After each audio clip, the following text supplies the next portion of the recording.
Thanks for everybody for being here. You know, the obvious reaction for me is is disappointment in the decision I had to make yesterday in making the coaching change.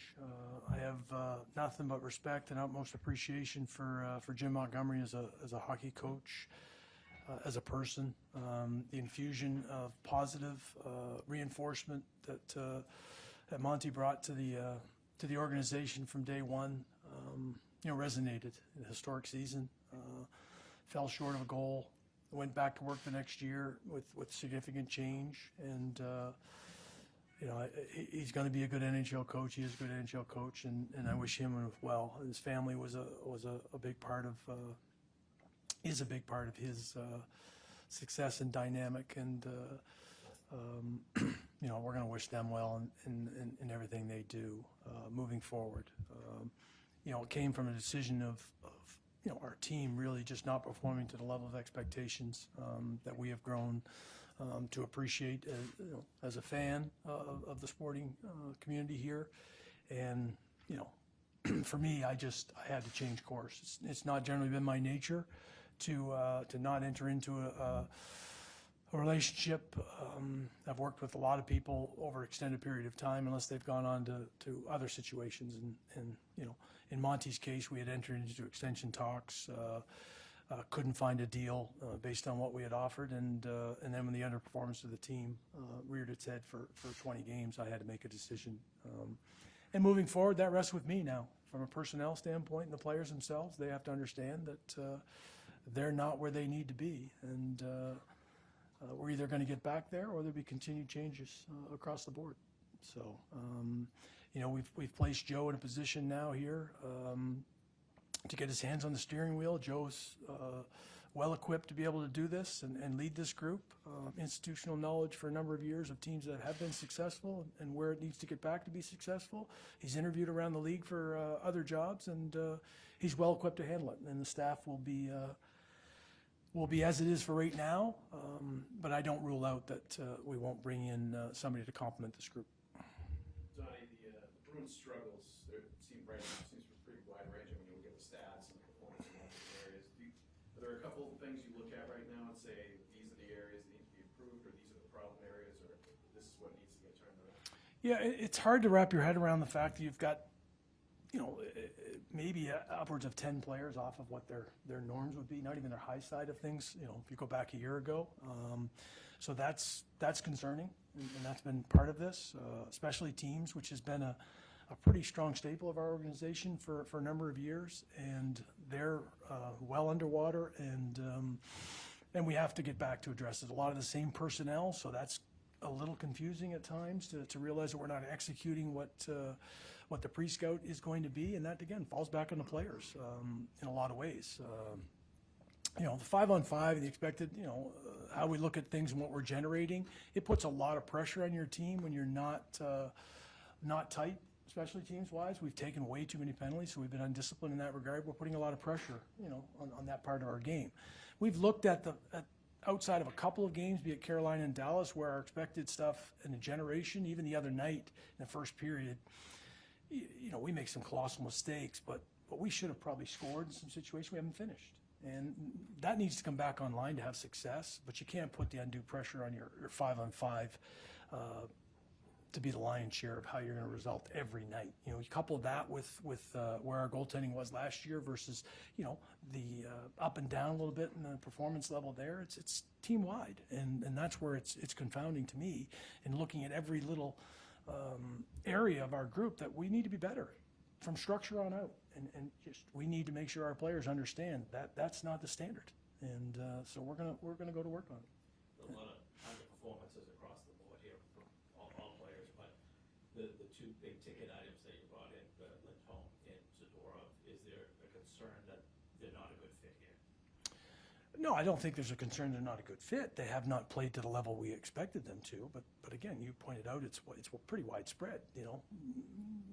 In Elias's case, he missed a lot of camp, so it didn't develop some chemistry with who we envisioned him playing, and then they got off to a rough start and haven't, so we bounced it around. They found a little bit more traction in terms of where their positionings are now, and Zach and and Pasternak played together, Brad and Elias, but it's not translating to the results we want. So it needs to be better. He's acknowledged that publicly. It needs to be better. Is there a transitional phase that all players go to come here? Yes, but that time's over with. Well past, as a matter of fact, especially with established players in the league. And Elias, Nikita, we want another level from him as well. He showed pockets of it, but he got off to a tough start with taking too many penalties and putting himself in that, trying to be an aggressive player and bring what the identity of what's been described as and find himself in the box. And now all of a sudden you're playing a little more tentatively, and we need him to reassert himself. Obviously, with the pressure of Hampus being injured now, the microscope falls there. They need to be better. They've admitted that, and they will. But from a fit standpoint, the identification that those were players that would help us, I'm not second-guessing where they are right now. I'm second-guessing the performance of them and our group. What is your theory behind why it's such a broad cluster of players that are underperforming? Well, if I had that complete answer for you, I'd give it to you today. I just, again, in Brad's case, I can go piece by piece. In Brad's case, he clearly missed camp and had some things he had to get cleaned up. David didn't have a very good training camp as well. Might not have had the off season he wanted. Again, I don't want to be too specific and too critical on any one singular player. I just felt our camp was just flatlining across the board. And to me, that was the first troubling sign. Now, again, people coming in on it, but we were flat all the way through training camp. Whether or not they thought it was going to be easy and the guys that had really good last year, would come out and that it would just fall in place. Again, this league is incredibly humbling if you have that approach to the game, and it'll expose you in a hurry. And that's sort of what's happened to our group, in the fact that it doesn't come easy and you have to work harder as a result of it. And you have to have more structure in place to fall back on success. And that's what our fan base expects, that's what you guys expect, and I clearly expect it. So we're going to get back to it. And if we don't, it falls back on me in terms of the player personnel. Don, is it possible that Monty's shift from shot volume to puck possession game and a lot of passing wasn't as good a fit for the post-Bergeron-Krejci Bruins?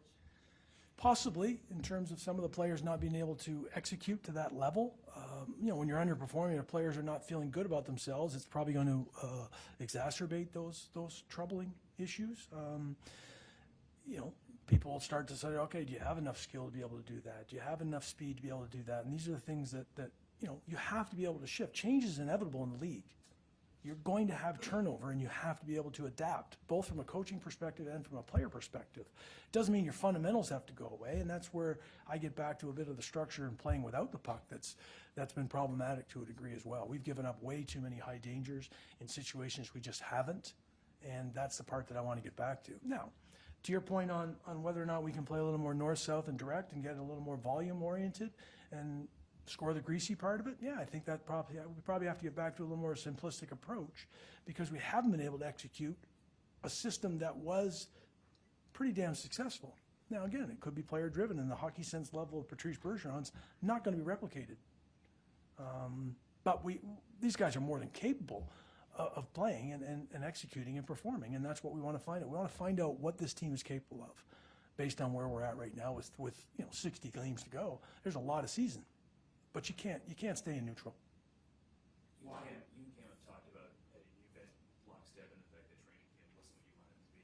How much do you think was the on-ice injuries to Elias and lacks of chemistry? How much of that do you think could be associated with some of the off-ice drama with Jeffrey Sweeney? I would attribute everything.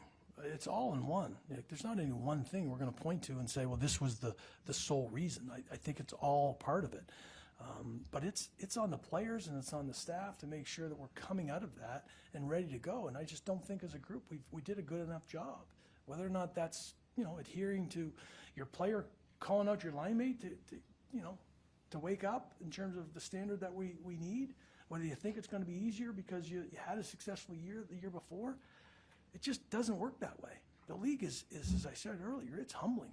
And we found that out in a hurry here, that when you don't play to the standard, you're going to get knocked around in this league. And we need to get back to what we expect. And that's the work that whether Jeremy missed, timing in parts, like that applies. Whether it's Elias, who missed injury, or it's Brad and coming back from surgeries. It's across the board that it needs to be better. Is there much second guessing from management's part about the situation with Monty going into the year, in the last year of his deal, just given kind of the pressure that is obvious and inherent when a coach enters that kind of situation? No, not from the second guessing. As I said, I was in extension talks. There was contract offers. So, I feel very comfortable. The person makes it no different than a player making an individual decision. We've got players that did that as well this summer. So, there's two sides to every negotiation, and they have to make their own decisions accordingly. And we react as a result of that. Doesn't mean that it doesn't come to fruition at some point in time, because you're very open. It's not like we shut things down, but at the end of the day, performance is part of this. You said that if there's not improvement, that it's on you to make player personnel moves. You have a new voice now leading the team. How quickly do you expect those changes and those improvements to start being able to be seen? Well, you hope it's, you're going to get a bounce of some kind. That's what you expect. I mean, I certainly expect it. I know what the pride level of our players is, and I would expect them to take ownership of where they are right now and improve. Their work rate, probably start there first. Execution, you can debate whether or not that's just going to come back online because you got a new voice. And if it doesn't, and we need to make personnel changes, that's going to fall on me. And organizationally, it'll be the same way if there needs to be organizational changes. Why right now in terms of the decision, and why do you feel that Jim could perhaps turn this around and get the team to play the way that you're describing? Well, we're 20 games in. You might think it's a smaller sample size. I just didn't like the direction. We had a small incremental bump in terms of going to play the right way in Philadelphia and coming home to Seattle, but we couldn't maintain it. Even in course of games, we couldn't. We're in a 2-1 hockey game in Dallas.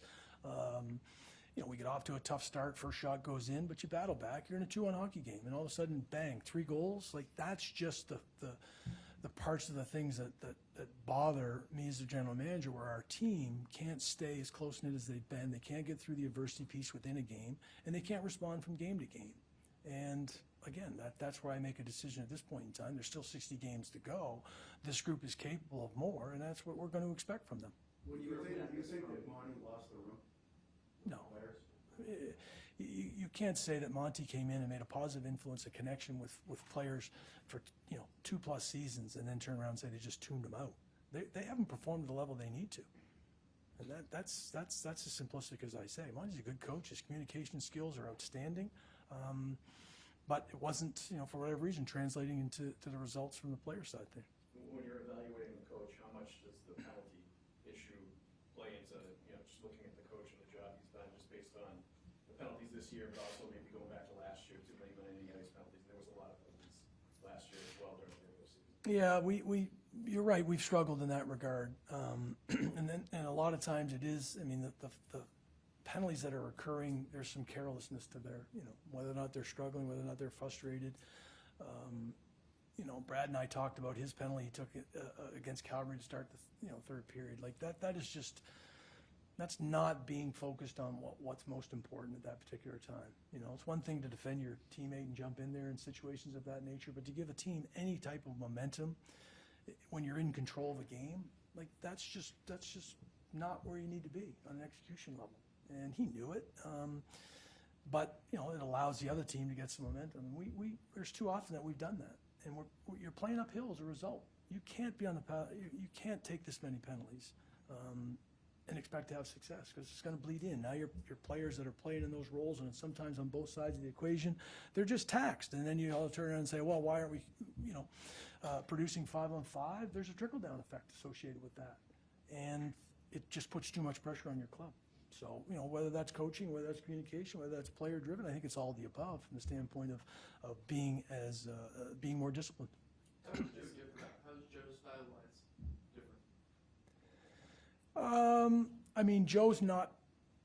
Monty's a really personable guy, and Joe's very direct, very simplistic in terms of how he's going to explain things. I might not get into the weeds quite as much. on a personal level, but he cares. He's been around here. He's got established relationships with each and every one of them. He's got trust with the players. The voice and having to be a little bit more of the having the bark and bringing it, that's going to be a challenge, because you've had a different relationship with these guys. But at the end of the day, change is hard, but sometimes it's necessary, and Joe will have to adapt to that. Don, this has had two good coaches out in the last few years, two different styles, approaches. What kind of coaching does this group need? Well, I think Joe will bring a lot to the table. It's a combination, having worked with both of those two successful coaches. So I think he'll be able to blend some of that with his own personality and his own style. And he knows what he wants to do to tighten things up, and it's going to be up to him to go out and effectuate that change. Do you think this roster is a tough contender? Well, we got to take baby steps. We have to get back to playing the way we're capable of playing and find out whether or not we can challenge the elite teams in this league. We've been there. I've been on the other side of where people have asked us in terms of where we are as being one of the upper echelon teams, and we got to work our way back there. It's got to start in that. Before you can hope, you got to build, and we have some work to do. Did you have to hear a vision from Joe before you named him the interim, or did you, when you were making the decision to let Jim go, did you have a feel right away that Joe was going to be the guy that you turned to? No, my feeling right away was Joe was the guy I was going to lean to. No, again, I haven't ruled out bringing somebody to complement the group at this stage. I just ruled out that I wasn't going to go out and do a coaching search right now and place somebody in that spot.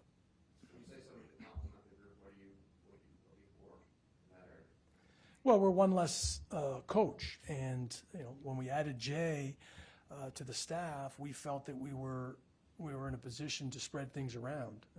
Now, again, they've also talked about flipping things around from a penalty killing power play because, again, we haven't performed at that level. But we're one less, and that puts a lot of strain, or can put strain on the coaching staff. They went through that last year. We felt we would complement by bringing in Jay. So I have to evaluate. I have to sit with Joe and know that the things that he was doing, he's got to leave behind some of that stuff and take on other duties. And there's some stress associated with that. And I want to make sure that I find a person that would balance that out a little bit. Don, kind of similar to Scott said, two coaching changes in 2 years. Back in the summer, Charlie Jacobs gave you guys the utmost, the strong vote of confidence. He said the three guys next to me. Montgomery was one of those three guys. Was there any message that they gave to you upon making this change, support or any sort of notice that, there's been three coaches now in 7 years? We're always on notice. The results are in this business that's just what you accept. When you take the job, you know that you're on notice. And when you make recommended changes, they could say no, and you might be the change. So you face that. You make decisions based on your experience level and what you need to do for your hockey club, and that's how I do the job. I'm appreciative that in this case that they still let me make that decision. I'm disappointed that it wasn't, moving forward with Monty in a lot of ways. As I said, when I go to invest with people and work with people and have respect for people, that's what I want to continue to do. That was my mindset heading in. But in evaluating where this team is at in the performance level, I had to make a different decision. How did you interpret the extended pockets of the execution, the passes, the puck fumbles? This was consistent throughout this 20-game stretch. So when you see that, that's in what to you? I think it still goes back to training camp and being able to execute with your group, but it's translated into elite players that had a lot of success in the National Hockey League. And you look at our power play and the top guys, there's 4 of them that are back. They just haven't been able to execute to the level. You start to worry about regression in this business and whether or not it's going to come back to normalize. I still believe in the players themselves being able to work their way back to that level, and that's going to be determined. But it does start right from day one in camp and all the way through practices and how you hold yourself to a standard that we need to do a better job of. It's always been part of this organization since I've been a part. When we were bad during my time as a player, we had gotten away from it, and there was a redirection and refocus on getting back to that level and being a hard out. The bottom line is we're not a hard out right now. We're self-destructing at periods of time. We need to be a harder out. And that's a testament to what the fan base expects. There were more veterans in the room, guys who maybe have been leaders elsewhere last year. Was there a concern, is there now a concern that maybe that's lacking right now?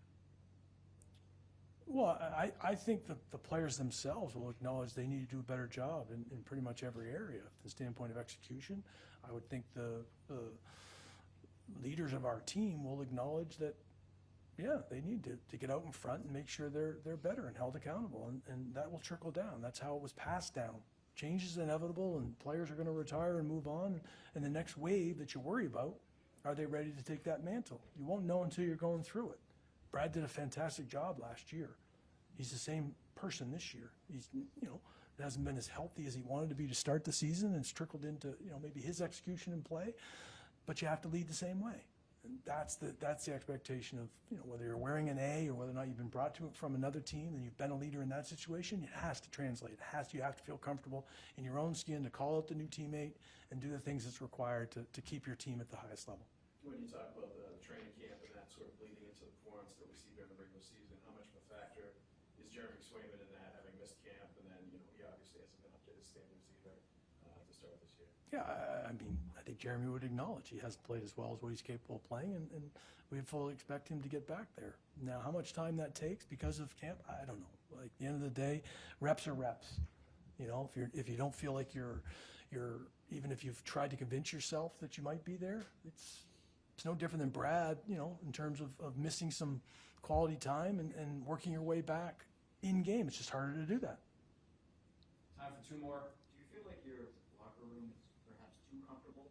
A lot of guys with long-term deals, a lot of guys with movement clauses. Is that a concern with the way they're playing right now?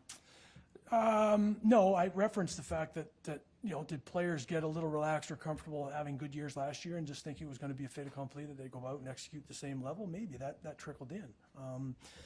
No, from the standpoint of no movements, I mean, players that had no movements, players that had no trades, they've moved around this league, and that'll continue to do so. We're going to identify the guys that love being here, love representing the Boston Bruins, and if they don't, then I will make some changes as a result of that, and performance will drive it. But no, I'm not concerned about that. When you make a change like this, do you meet with the players, or do you let Joe kind of have the first interaction with them? I met with our entire staff first thing this morning, and then I met with the entire players in their locker room this morning. Thank you. All right, thank you very much.